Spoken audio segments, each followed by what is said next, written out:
പ്രവർത്തന വൈവിധ്യങ്ങൾ കൊണ്ട് പ്രേക്ഷകരെ വിസ്മയിപ്പിക്കുന്ന കത്തോലിക്ക സഭയുടെ സന്യാസ ജീവിത അനുഭവ വിതരണ വേദിയായ ഗുഡ്നസ് ടിവിയുടെ സ്നേഹം സഹനം സന്യാസം എന്ന മനോഹരമായ ഈ പരിപാടിയിലേക്ക് എല്ലാ മാന്യ പ്രേക്ഷകർക്കും ഒരിക്കൽ കൂടി സ്വാഗതം.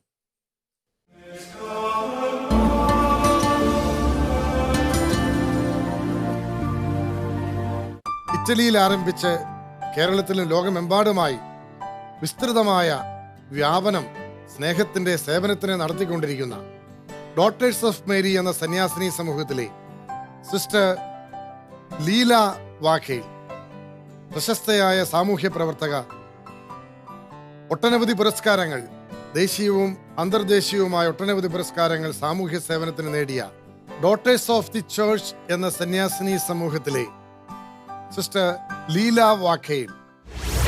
സിസ്റ്റർ ലീല വാഖേൽ കോട്ടയം ജില്ലയിലെ കോതനല്ലൂർ വാഖേൽ തോമസ് ഏലിയാമ ദമ്പതികളുടെ 9 മക്കളിൽ മൂന്നാമത്തെയാൾ. തിരുസഭാപുത്രിമാർ എന്ന കോൺഗ്രിഗേഷൻ അംഗം. ബിരുദം ഭോപ്പാലിൽ നിന്നും പൂർത്തിയാക്കി. കൂടാതെ ഇറ്റലിയിൽ നിന്നും ദൈവശാസ്ത്ര പഠനവും. കോൺഗ്രിഗേഷനിൽ നോവിഷ്യറ്റിൽ അസിസ്റ്റന്റ് മിസ്റ്റേഴ്സ്, ഒക്കേഷൻ പ്രൊമോട്ടർ, പുറമേറ്റർ, അസിസ്റ്റന്റ് സുപ്പീരിയർ എന്നീ നിലകളിൽ പ്രവർത്തിച്ചു. കർണാടകയിലെ ഹെൽമടിയിൽ മോബ് റൂറൽ ഹെൽത്ത് സെന്ററിലും പ്രവർത്തിച്ചു. സിസ്റ്റർ ലീലയ്ക്ക് സ്നേഹം സഹനം സന്യാസം എന്ന പ്രോഗ്രാമിലേക്ക് ഹൃദ്യമായ സ്വാഗതം.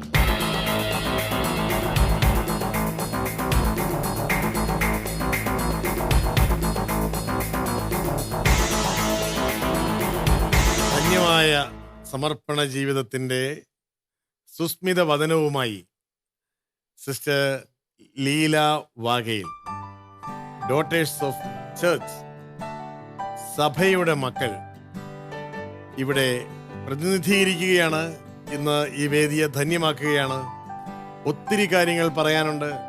ജീവിതാനുഭവങ്ങളുടെ ഒരു വലിയ നിധിയാണ് നമ്മോടൊപ്പമുള്ളത്. നമുക്ക് സ്നേഹത്തോടെ ശ്രമിക്കാം. ലീലാമ്മയ്ക്ക് ഇരിക്കാം, നമുക്ക് സംസാരിക്കാം.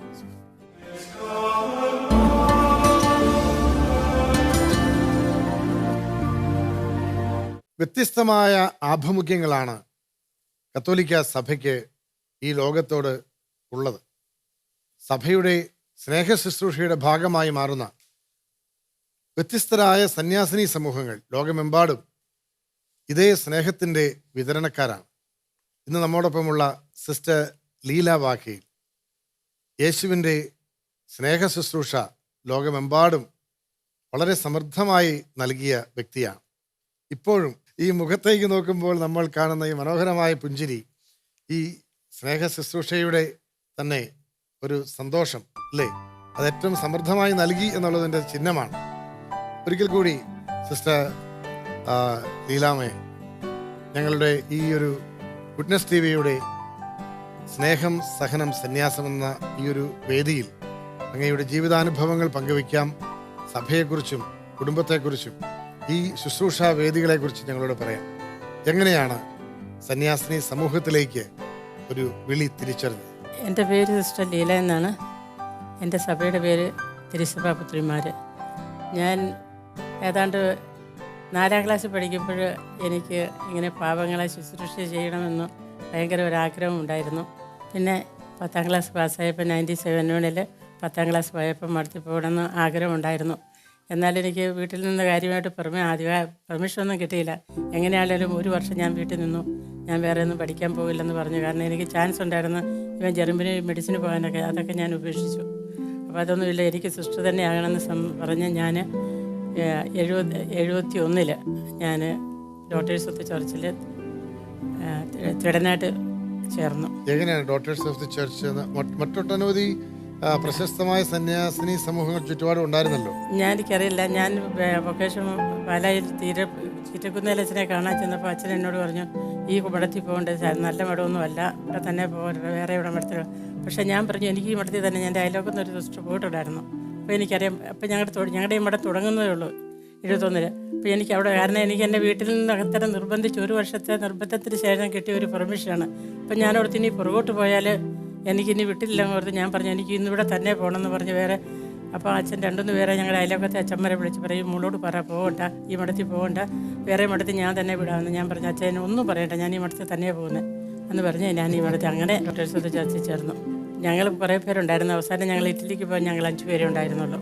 അപ്പോൾ ആദ്യത്തെ ഞങ്ങളുടെ നോവിഷ്യേറ്റ്, സെക്കൻഡ് ഇയർ നോവിഷ്യേറ്റ് ഞങ്ങൾ ഇറ്റലിയിലാണ് നടത്തിയത്. അത് കഴിഞ്ഞ് ഞങ്ങൾ ഇറ്റലിയിൽ നിന്ന് തിരിച്ചു വന്നു. അപ്പോൾ ഞങ്ങളുടെ ഫൗണ്ടേഴ്സ് ജീവിച്ചിരിപ്പുണ്ടായിരുന്നു. ഞങ്ങൾ 76-ലാണ് ഞങ്ങളുടെ ഫൗണ്ടേഴ്സ് മരിക്കുന്നത്. ഞങ്ങൾ ഇറ്റലിയിൽ 74 ചെന്നു. അത് കഴിഞ്ഞ് തിരിച്ചു വന്ന് ഞങ്ങളുടെ ഡിഗ്രി കഴിഞ്ഞ് ഞങ്ങൾ 5 പേര് ഒന്നിച്ച് തന്നെ ഡിഗ്രി പഠിച്ചു. ഡിഗ്രി പഠിച്ചു കഴിഞ്ഞ് ഞങ്ങൾ വേറെ ഓരോരുത്തരും വേറെ പഠിക്കാൻ പോയി. അത് കഴിഞ്ഞ് 80 ഞങ്ങൾ ഇറ്റലിയിൽ പിന്നെ നിത്യവ്രതം ചെയ്യാൻ പോയി. നിത്യവ്രതം ചെയ്ത് കഴിഞ്ഞ് പിന്നെ അവിടെ ഞങ്ങൾ ഈ ഇടയ്ക്ക് ഞങ്ങളുടെ സ്പിരിച്വാലിറ്റി പഠിക്കാനുള്ള ഞാൻ പഠിച്ചത് തെരസ്യാനത്തിലും ക്ലാരിത്യാനത്തിലും റിലീജിയസ് സ്പിരിച്വാലിറ്റി പഠിച്ചു. പിന്നെ ഇന്ത്യയിൽ തിരിച്ചു വന്ന് പിന്നെ ലെപ്രസി ട്രെയിനിങ് എല്ലാം എടുത്തു. ലെപ്രസി ട്രെയിനിങ് യാ, അതെന്താണ്? ലെപ്രസി ട്രെയിനിങ് കൊണ്ട് ഉദ്ദേശിക്കുന്നത് എങ്ങനെയാണ്? അത് എന്ന് പറഞ്ഞാൽ ലെപ്രസി ആദ്യം അത് സർവേ ചെയ്ത് കണ്ടുപിടിക്കുക. അതിന് സയൻസ് ഉണ്ട്. ഈ ലെപ്രസിയുടെ സ്റ്റാർട്ടിങ് ഒരു വൈറ്റ് അല്ലെങ്കിൽ റെഡിഷ് പാച്ചാണ്. അത് സാധാരണ കണ്ടുപിടിക്കാൻ പാടാണ്. സാധാരണ അത് എവിടെ ശരീരത്തിന്റെ ഏതെങ്കിലും ഒരു ഭാഗത്ത് വരാം. അതായത് ഒരു ചുമന്ന പാടം അല്ലെങ്കിൽ വൈറ്റിഷ് സെൻസ്ലെസ് അവിടെ ഒരു സെൻസേഷനും ഇല്ല. അതാണ് അതുകൊണ്ടാരും മരുന്ന് കഴിക്കില്ല. അപ്പോൾ അത് കാരണം അത് കുറേ കഴിയുമ്പോഴത്തേക്കും മല്ലാനറും ലാറ്റർ പോപ്പുലേറ്ററും എല്ലാം അഫക്റ്റ് ചെയ്തിട്ട് ആണ് ഈ കൈ ഇങ്ങനെ മടങ്ങി നിങ്ങൾ കാണുന്നതും. അമ്മ ഒരു മിനിറ്റ്, അതായത് ഇപ്പൊ ഈ കുഷ്ഠരോഗത്തിന്റെ ലക്ഷണങ്ങൾ ഒരു മനുഷ്യ ശരീരത്തിൽ പ്രത്യക്ഷപ്പെടുന്നത് തലയല്ലാത്ത ബാക്കി ഏത് ഭാഗത്തും ഈ അടയാളങ്ങൾ ഉണ്ടാവാം. അതായത് വെളുത്തതല്ലെങ്കിൽ ബ്രൗണിഷ് റെഡിഷ് പാച്ച്. അല്ല, അതല്ല. അപ്പൊ ആ പാടില് രോമം കാടില്ല, തൊട്ടാല് നമ്മൾ കുത്തിയാല് വേദനയില്ല. അതായത് രോമം പൊഴിഞ്ഞു പോകും. പൊഴിഞ്ഞു പോകും. പിന്നെ അവിടെ തൊട്ടാൽ അറിയില്ല. ചൂടുവെള്ള പിന്നെ സ്പോട്ടുകൾ എവിടെയെങ്കിലും ഉള്ളതായിട്ട് ആരെങ്കിലും കണ്ടാൽ ഉടനെ ആശുപത്രിയിൽ പോകണം. അങ്ങനെയുള്ള പാട് കണ്ടുപിടിക്കണമെങ്കിൽ ഞങ്ങൾ 1978 ബാംഗ്ലൂർ വരുന്നു. 79 ഞങ്ങൾ സുമനകാലിലെ പ്രൊജക്ട് നിങ്ങൾ കേട്ടിട്ടുണ്ട്. ഒരു ഫേമസ് ആണ്, ബിഷപ്പാണ് അതിന്റെ ചെയർമാൻ. അവിടെ ഞങ്ങൾ സുമനകാലിലെ പ്രൊജക്ട് കണ്ണന്താനം സുമനകാലിലെ പ്രൊജക്ട് അവിടെ ഞാൻ 8 വർഷം ജോലി ചെയ്ത. അപ്പൊ ഞങ്ങൾ അവിടെയായിരുന്നു ആദ്യം ചെയ്തോണ്ടിരുന്നത്.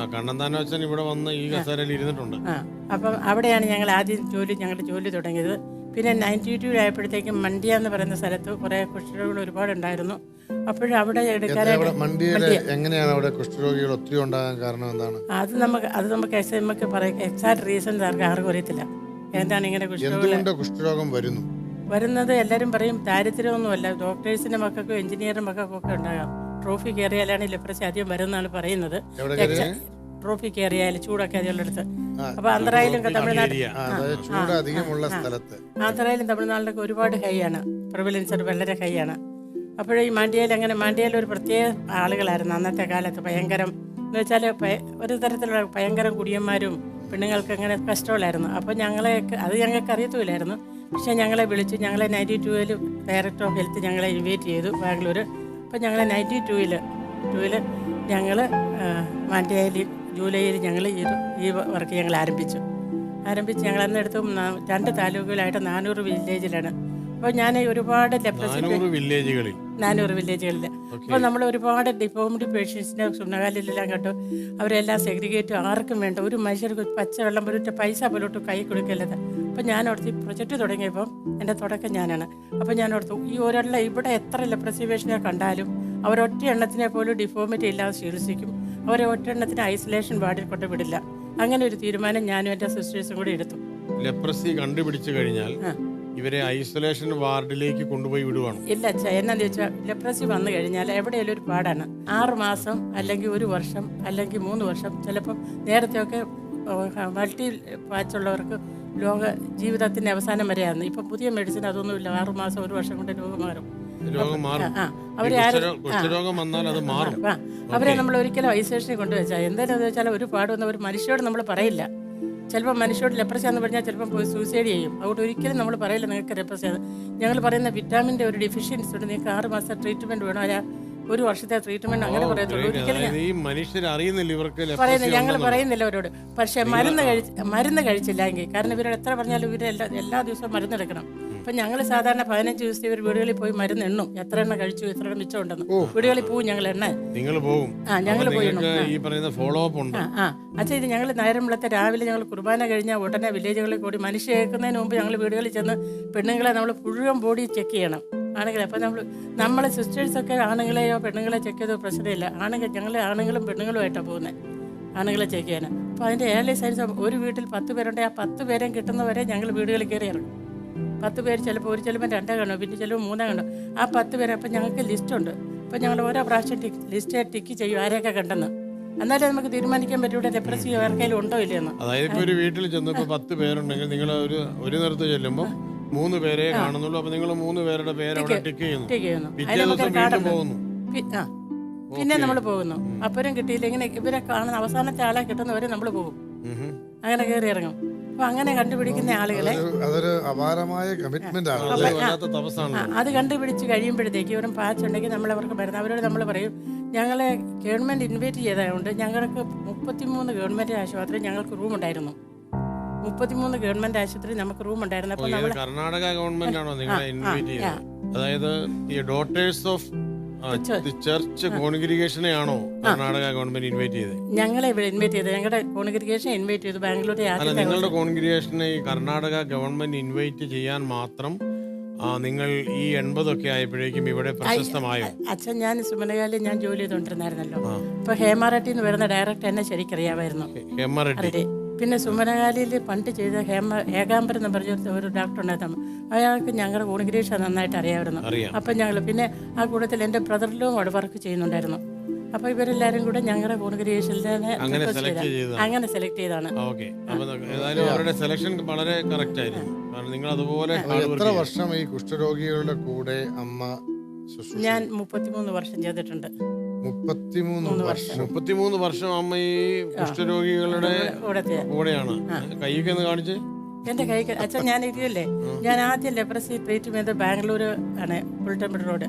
അപ്പം ഒരു മനുഷ്യൻ ഞാൻ കൈ അടിച്ചതിനെ എല്ലാം ചെയ്ത് കഴിയുമ്പോഴത്തേക്ക് ഇവരൊക്കെ എല്ലാം മുതിഞ്ഞ് കെട്ടി കഴിയുമ്പോൾ ഞാൻ അവരെ ഇങ്ങനെ തൊടും, കൈയല്ല വെക്കും. അപ്പം ആ ഒരു മനുഷ്യൻ ഭയങ്കരമായിട്ടൊരു മനുഷ്യൻ കരയാൻ തുടങ്ങി. ഭയങ്കരമായിട്ട് കരയുമായിരുന്നു. ഞാൻ ചോദിച്ചു, നീ എന്തിനാ രാമസ്വാമി, നീ എന്തിനാ ഇങ്ങനെ കരയുന്നത്? കണ്ണടില്ല. അപ്പം പറഞ്ഞു, സിസ്റ്റർ, എൻ്റെ ജീവിതത്തിൽ എൻ്റെ അമ്മ, ഞാൻ ഈ അസുഖം വന്നിട്ട് എൻ്റെ അമ്മ അല്ലാതെ എൻ്റെ ജീവിതത്തിൽ ഒരു മനുഷ്യ തൊടുവാട്ട് എൻ്റെ കയ്യിൽ ഒരു ഗ്ലാസ് കാപ്പി പോലും എനിക്ക് തന്നിട്ടില്ല സിസ്റ്റർ എന്ന് പറഞ്ഞ കാര്യം സിസ്റ്ററാണ് എന്നെ ആദ്യം തൊടുന്നത്. അപ്പം അച്ഛാ, ഞാൻ അന്ന് തീരുമാനിച്ചു, ഞാൻ എന്ത് കാരണം വന്നാലും ഞാൻ ഗ്ലൗസ് ഉപയോഗിക്കില്ല. ഞാൻ എന്ത് കാരണം വന്നാലും ഗ്ലൗസ് ഉപയോഗിക്കത്തില്ല. ഗ്ലൗസ് ഉപയോഗിക്കാതെയാണ് 33 വർഷം ഞാൻ നോക്കിയത്. എനിക്ക് അച്ഛാ, എനിക്ക് കുഷ്ഠരോഗം വരാൻ ഞാൻ പ്രാർത്ഥിച്ചിട്ടുണ്ട്. പക്ഷെ കാരണം എനിക്ക് എൻ്റെ പേടിയായിരുന്നു. എൻ്റെ കോൺഗ്രിഗേഷനിൽ നിന്ന് എനിക്ക് ഈ പണിക്ക് എന്നെ വിടില്ല എന്ന് ഓർത്തുകൊണ്ട് ഞാൻ പറഞ്ഞു, എന്നെ കുഷ്ഠരോഗം വന്നാൽ എൻ്റെ പടത്തിൽ നിന്ന് ഇറക്കി വിടുമല്ലോ, അപ്പോൾ എനിക്ക് ജോലി ചെയ്യണമെന്ന് ഞാൻ ഓർത്തിട്ടുണ്ട്. പക്ഷേ എൻ്റെ മഠം അങ്ങനെ ഭയങ്കരമായിട്ട് സ്വീകരിക്കുന്ന ഒരു മഠമാണ്. കാരണം ഞങ്ങളുടെ കുഷ്ഠരോഗികളെ നോക്കാനായിട്ട് തുടക്കത്തിൽ മുതൽ പറഞ്ഞതിനകത്ത് 2 കാര്യങ്ങളുണ്ട്. ഒന്ന് സിസ്റ്ററിന്റെ ഒരു മനസ്സുണ്ട് ഇവിടെ. അതായത് ഈ സ്വന്തം ശരീരം ഈ കുഷ്ഠരോഗം പകരുന്നതാണ് എന്നറിഞ്ഞിട്ടും നമ്മുടെ ഫാദർ ഡാമിയന്റെ അവസ്ഥ എല്ലാവരുടെയും മനസ്സിലുണ്ട്. ഒരുപക്ഷെ പ്രേക്ഷകരിൽ ചിലർക്കെങ്കിലും അറിയത്തില്ലാത്ത ഒരു കഥ ഇവിടെ ഞാൻ ഈ അമ്മയുടെ പശ്ചാത്തലത്തിൽ ഒന്ന് ഓർക്കുകയാണ്. ഫാദർ ഡാമിയൻ മൊളോക്കോ ദ്വീപിൽ കുഷ്ഠരോഗികളെ കൊണ്ടുപോയി ഡംപ് ചെയ്തിരുന്ന മൊളോക്കോ ദ്വീപിലേക്ക് ഫാദർ ഡാമിയൻ ശുശ്രൂഷയ്ക്കായിട്ട് ചെല്ലുമ്പോൾ അദ്ദേഹത്തിന് യാതൊരു പ്രശ്നവും ഉണ്ടായിരുന്നില്ല. അദ്ദേഹത്തിൻ്റെ കൂടെ സഹപ്രവർത്തകരും ഉണ്ടായിരുന്നു. ഈ സഹപ്രവർത്തകരെല്ലാം ഗ്ലൗസ് ധരിച്ച് ഭയപ്പെട്ടാണ് ഈ കുഷ്ഠരോഗികളെ ചികിത്സിച്ചിരുന്നത്. അപ്പോൾ ഫാദർ ഡാമിയൻ അവരോട് ശാസനാപൂർവം പറയുമായിരുന്നു, നിങ്ങൾ മനുഷ്യത്വമില്ലാതെ പെരുമാറുന്നു, നിങ്ങൾ ഈ പാവപ്പെട്ടവരോട് അകൽച്ചയാണ് നിങ്ങളുടെ ഈ ഗ്ലൗസ്, അതുകൊണ്ട് നിങ്ങൾ ഗ്ലൗസ് ധരിക്കാതെ വേണം നിങ്ങൾ ഇവരെ ശുശ്രൂഷിക്കാൻ എന്ന് പറയുന്നത്. അദ്ദേഹം ഗ്ലൗസ് ധരിക്കാതെയാണ് അദ്ദേഹം ഇവരെ ശുശ്രൂഷിച്ചുകൊണ്ടിരുന്നത്. അങ്ങനെയുള്ള ശുശ്രൂഷ തുടർന്ന് കുറച്ചു കാലം കഴിഞ്ഞപ്പോൾ ഒരു ദിവസം ഫാദർ ഡാമിയൻ ഗ്ലൗസ് ധരിച്ചാണ് ഇവരെ ചികിത്സിക്കാനായിട്ട് വന്നത്. അപ്പോൾ കൂടെ ജോലി ചെയ്തിരുന്ന ഒരു സഹപ്രവർത്തകൻ ചോദിച്ചു, ഞങ്ങളോട് ഗ്ലൗസ് ധരിക്കരുതെന്ന് പറഞ്ഞിട്ട് ഫാദർ ഗ്ലൗസ് ധരിച്ചത് ശരിയായില്ല എന്ന് പറയുന്നത്. അദ്ദേഹത്തിന്റെ ഗ്ലൗസ് ഈ സഹപ്രവർത്തകന് വലിച്ചൂരുമ്പോൾ അദ്ദേഹത്തിന്റെ 2 വിരലുകൾ ചീഞ്ഞു തീരാറായിരുന്നു എന്നാണ് മനസ്സിലാക്കുന്നത്. അങ്ങനെ ഫാദർ ഡാമിയന്റെ ജീവിതം എന്ന് പറയുന്നത് ക്രൈസ്തവ സ്നേഹത്തിന്റെ ഏറ്റവും ത്രസിപ്പിക്കുന്ന ഒരു ശൂന്യവൽക്കരണ ചിത്രമാണ്. അതേ റിസ്ക് ഏറ്റെടുത്ത ഈ അമ്മയെ നമ്മുടെ ഈ വേദിയിൽ കിട്ടിയത് സ്നേഹം സഹനം സന്യാസം എന്ന ഈ ഒരു പരിപാടിയുടെ ഏറ്റവും വിശുദ്ധമായ നിമിഷങ്ങളിൽ ഒന്നാണ്. കാരണം ഈ പ്രേക്ഷകർ ഇത് കേൾക്കുന്ന എൻ്റെ പ്രിയപ്പെട്ട സഹോദരങ്ങൾ, ഈ സമർപ്പിത കേരളത്തിലെ ഒരു കത്തോലിക്ക കുടുംബത്തിൽ ജനിച്ചു വളർന്ന ഒരു സാധാരണ പെൺകുട്ടി, ഈ പെൺകുട്ടി ക്രിസ്തുവിനോടുള്ള സ്നേഹത്തെ പ്രതി ഈ ഡോട്ടേഴ്സ് ഓഫ് ദി ചർച്ച് എന്ന സന്യാസ സഭയിൽ ചേരുകയും ഈ സഭയുടെ കാര്യസം നിവർത്തിക്കുവാൻ വേണ്ടി ഈ കുഷ്ഠരോഗികളെ ചികിത്സിക്കാൻ പോവുകയും അങ്ങനെ 33 വർഷം ഗ്ലൗസ് ഇല്ലാതെ കുഷ്ഠരോഗികളെ ചികിത്സിച്ച് അവരുടെ ശുശ്രൂഷ തുടരാൻ വേണ്ടി എനിക്ക് കുഷ്ഠരോഗം വരട്ടെ എന്ന് പ്രാർത്ഥിച്ച ഒരു വിശുദ്ധയാണ്.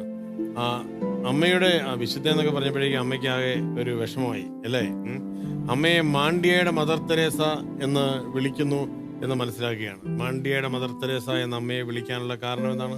ഇതാണോ കാരണം? അച്ഛൻ ഞാൻ മാത്രമല്ല കേട്ടോ, എൻ്റെ കമ്മ്യൂണിറ്റി ഞങ്ങൾ 10-12 എന്നെക്കാരും ചെറുപ്പക്കാർ, എൻ്റെ സിസ്റ്റേഴ്സ് എല്ലാം, ഞങ്ങൾ എല്ലാവരും കൂടെ ചെയ്ത ഒരു ജോലിയാണ് ഇത്. എൻ്റെ പേഴ്സണൽ അല്ല. അത് തീർച്ചയായിട്ടും നല്ല കാര്യം. അമ്മ ഇവിടെ വന്നിരിക്കുമ്പോൾ അവരെല്ലാവരെയും പ്രതിനിധാനം ചെയ്തുകൊണ്ടാണല്ലോ വന്നിരിക്കുന്നത്. അത് തന്നെ തീർച്ചയായിട്ടും. ഇപ്പൊ റോബി അച്ഛൻ പറഞ്ഞ പോലെ 13 പേരുണ്ടെങ്കിൽ നിങ്ങളുടെ 13 അംഗങ്ങളുടെയും സേവനത്തെയാണ് അമ്മയിലൂടെ ഈ ഒരു പൊതുസമൂഹം അപ്രീഷിയേറ്റ് ചെയ്യുന്നത്. അച്ഛൻ ഞങ്ങൾ അവിടെ ചെല്ലുമ്പോൾ 10 ലെപ്രസി എങ്ങനെയാണ് എടുക്കുന്നത്? 10,000 അങ്ങനെ എടുക്കുന്നത്. 10 ഞങ്ങൾ ചെല്ലുമ്പോൾ 10,010 പേർക്ക് ഈ കുഷ്ഠരോഗം ഉണ്ടായിരുന്നു അവിടെ. 10,010 പേർക്ക്. പിന്നെ ഞങ്ങളവിടെ ചെല്ലുമ്പം ഞങ്ങൾ ഗവൺമെൻറ്റിൽ നിന്ന് പറഞ്ഞ ഗവൺമെൻറ് ഡോക്ടേഴ്സ് ഞാനും കൂടി ആയിരുന്നു പോകുന്നത്, ഡയഗ്നോസിസ് പോകുന്നത്. അവരൊറ്റ ഡോക്ടേഴ്സ് ഓരോ ഒരു മനുഷ്യ ഒന്ന് ടച്ച് ചെയ്യോ ചെക്കോ ചെല്ലോ അതെല്ലാം ടച്ച് ചെയ്തത് ഞാൻ തന്നെയാണ്. അവർ ചുമ്മാ അവർ കൂടത്തിൽ മെഡിക്കൽ ഓഫീസേഴ്സ് വരും, കൂടത്തിൽ അവർ വണ്ടിയായിരിക്കും അല്ലെ കൂടത്തിൽ വരും, പക്ഷേ nobody will check the letter. അവരൊന്നും ചെയ്യാറില്ല, അവർ നോക്കാറുമില്ല. അല്ല എന്താ വെച്ചാൽ അവർക്ക് ഞങ്ങൾക്ക് ഈ ഹാൻഡ് ഓവർ ചെയ്യുമ്പോൾ ഈ പേഷ്യൻസിനെ എല്ലാം കാണിച്ചു തരണം. ഈ താലൂക്കിലുള്ള പേഷ്യൻസിന് അവരെയുള്ള അപ്പോൾ അവർ ലിസ്റ്റുമായിട്ട് വന്നിട്ട് ഇതാണെന്ന് പറയും. പക്ഷേ അവരൊന്ന് ചെക്ക് ചെയ്യുക, അവർക്കൊരു പ്രാടുണ്ടെന്നോ ഇനി അവർക്ക് അസുഖം മരുന്ന് വേണമെന്നൊന്നും അവർ പറയില്ലായിരുന്നു. അങ്ങനെയായിരുന്നു. അപ്പോൾ അതിലൊരു 100 പേർക്ക് ഈ 800 പേരുടെ ലിസ്റ്റാണ് ഞങ്ങൾക്ക് തന്നതിൽ. അത് കുറേ പേർക്ക് ട്രീറ്റ്മെൻറ്റ് ആവശ്യമുണ്ടായിരുന്നു. പിന്നെ ഒരു 100 പേർക്ക് കൈ വിരലില്ലാത്തവരും കാലിലെ അൾസറുള്ളവരും അങ്ങനെയൊക്കെ ഉണ്ടായിരുന്നു 100 പേർക്ക്. അത് നമ്മൾ സ്വീകരിച്ചിട്ട് പിന്നെ ബാക്കിയുള്ളവർക്ക് നമ്മൾ മരുന്ന് കൊടുത്തു. പിന്നെ ഞങ്ങൾ കണ്ടുപിടിച്ച് ഞങ്ങൾ daughters of the church MOB rural health എന്നാണ് അറിയപ്പെടുന്നത്. മരിയ ഒലിവ ബൊണാൾഡോ ഞങ്ങളുടെ ഫൗണ്ടേഴ്സിന്റെ പേരാണ്. ഞങ്ങൾ 3500ഓളം പേരെ ഞങ്ങൾ കണ്ടുപിടിച്ചു. ആ കണ്ടുപിടിച്ചതിൽ പേരെ കണ്ടുപിടിച്ചു. ആ കണ്ടുപിടിച്ചതിൽ ഒരാൾക്ക് പോലും ഡിഫോമിറ്റി ഇല്ലാതെ ഈശോയുടെ സഹായത്താൽ ഞങ്ങൾക്ക് അവരെ എല്ലാം ക്യൂർ ചെയ്യാൻ പറ്റും. അവരെ ഞങ്ങൾക്ക് സമൂഹത്തിൽ ആർക്കും പറയേണ്ട നിങ്ങൾ ലെപ്രസി പേഷ്യൻ്റാണ്. ഇപ്പം ഒരു ലെപ്രസി പേഷ്യനെ ക്യൂർ ചെയ്യണമെങ്കിൽ ഒരാൾക്ക് ജന്മം കൊടുത്ത പോലെയാണ്.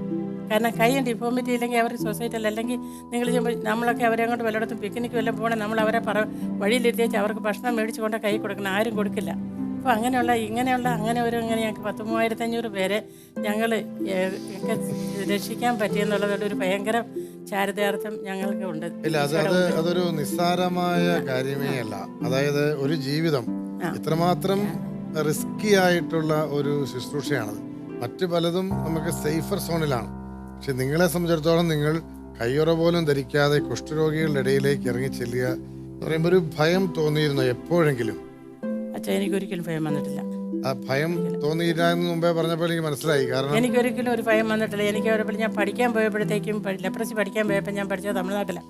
അവിടെ മുഴുവനിലും പിന്നെ ഹോട്ടലിലൊക്കെ അവിടെ ആ പഠിക്കുന്ന സെൻറ്ററിലൊക്കെ എല്ലാവരും ചായയൊക്കെ കൊണ്ടുവരുന്ന ഈ കൈ മുഴുവനൊക്കെ പോയിട്ട് കാപ്പിക്കകത്ത് കൈ വെച്ചിട്ട് ആദ്യമൊക്കെ അത് ഞാൻ പഠിക്കാൻ ട്രെയിനിങ് അത്രമാത്രം ലെപ്രസി ഉണ്ടായിരുന്നു. അവരായിരുന്നു കാപ്പി തരുന്നത്. ആ ഹോട്ടലിലുള്ളവർ അവരായിരുന്നു. ആ ആശുപത്രിയുടെ ഭാഗമായിട്ടായിരുന്നു. സുഖമായവരാണോ? അല്ല, തമിഴ്നാട്ടില്. ഈ പറഞ്ഞ സുഖമായവരാണോ? അസുഖമായൊരു സുഖമായപ്പോഴേക്കും അവർക്ക് വിരലുകൾ നഷ്ടപ്പെട്ടിരുന്നു. അപ്പോൾ അതുകൊണ്ട് ഇപ്പം നമ്മുടെ കൈകൊണ്ട് തരുമ്പോൾ നമുക്ക് ആദ്യമൊക്കെ ഒരു വയറ്റിൽ നിന്ന് ഇങ്ങനെ, ഞാനിപ്പം ഇറ്റലിയിൽ നിന്ന് തിരിച്ച് വന്നതേ ഉണ്ടായിരുന്നല്ലോ.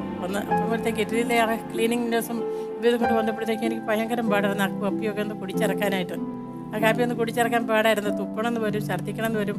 പക്ഷെ കുടിച്ചിറക്കി. കാരണം അവരുടെ കൈ ഒന്നാമത് കറുത്ത് വിരണ്ടി കപ്പടി കറുത്തിരിക്കും. പിന്നെ വിരളൊന്നും ഇല്ലാതെ ഇങ്ങോട്ട് കാപ്പി ഇങ്ങോട്ട് തരുമ്പം നമുക്കൊരു ഇച്ചിരി പ്രയാസം ഉണ്ടായിരുന്നു. പക്ഷേ അല്ലെങ്കിൽ എനിക്ക് അതെല്ലാം വേറെ ഒരിക്കലും തോന്നിയിട്ടില്ല. അതായത് എത്ര ഇപ്പൊ ഈ 33 വർഷം കൊണ്ട് 3500ഓളം പേര്. അല്ല ചാ 33 വർഷത്തിലെ മാണ്ഡ്യയിലെ മാത്രമാണ്. ഞാൻ വേറെ ബാംഗ്ലൂർ ആദ്യം മാണ്ഡ്യയിലെ മാത്രമാണ് 3500 എന്ന് പറയുന്നത്. അതുകൊണ്ടാണ് മാണ്ഡ്യയിലെ മദർ തെരേസ ആയിട്ട് വിളിക്കുന്നത്. അതെ മാണ്ഡ്യ മാത്രമാണ്. ലീല, സിസ്റ്റർ ലീല വാകയിൽ മാണ്ഡ്യയുടെ മദർ തെരേസ അല്ലേ? എന്റെ സിസ്റ്റേഴ്സ് ആണേ. ആയിക്കോട്ടെ, എനിക്കിത് കുഷ്ഠം വന്നാലും സാരമില്ല, ഞാൻ ഇവരുടെ കൂടെ മരിച്ചുകൊള്ളാം. അത്രമാത്രം ഒരു ജീവിതത്തെ തീരെഴുതി കൊടുക്കാൻ മാത്രം എങ്ങനെയാണ് ഈ വിരക്തി അഭ്യസിച്ചത്? ആശുപത്രി പോയാലും നോക്കാതെ ആശുപത്രി അവരുടെ കട്ടിലേ കുത്തിരുന്ന് അവരുടെ കൂട്ടത്തിൽ ഞങ്ങൾ ഭക്ഷണം കഴിച്ചിട്ടുണ്ട്. കാരണം ഇവരെ ഒന്ന് സമൂഹം സ്വീകരിക്കാൻ ഇത് ചാടി പിടിക്കുന്ന ഒരു അസുഖമല്ല. 33 വർഷം ഈ കുഷ്ഠരോഗികളോടൊപ്പം അവരുടെ കൈകളും കാലുകളും കഴുകി വൃത്തിയാക്കി, വ്രണങ്ങൾ വൃത്തിയാക്കി അവരെ സുഖപ്പെടുത്തിയ ആ ഒരു ശുശ്രൂഷ. അപ്പം പിള്ളേരെയൊക്കെ മിക്കവരും ഈ പേരൻസ് കാലെ കെട്ടിയിട്ടേച്ചുകൊണ്ട് കാലം കെട്ടിച്ച് പണിക്ക് പോകും. വില്ലേജുകളിൽ ഇതുപോലെ പേരകളെ കെട്ടി വെച്ചിട്ട് പിള്ളേരിങ്ങനെ മുള്ളിയിട്ട് അതൊക്കെ എടുത്ത് തിന്നും. അപ്പോൾ നമ്മളിങ്ങനെ എല്ലാ ഹൗസുകളിലും മിക്ക ഹൗസുകളിലും 1 2 3 ഇതിങ്ങനെ വികലിച്ച് തന്നിട്ട് ഞാൻ one of the senior most in the congregation in India. ഇന്ത്യയിലെ സീനിയർ മോസ്റ്റ് ആയിട്ടുള്ള ആളാണ്. ഈ വില്ലേജുകളിലെ ലേഡീസൊക്കെ മാണ്ഡ്യയിൽ ഭയങ്കര ഇൽ ട്രീറ്റ്മെൻറ്റാണ് ഹസ്ബൻഡുമാർ. അപ്പോൾ നമുക്ക് എല്ലാവരെയും ഒന്നും ചേഞ്ച് ചെയ്യാൻ പറ്റില്ല. ഞങ്ങൾ അവിടെ മഹിളാ സംഘങ്ങൾ തുടങ്ങി.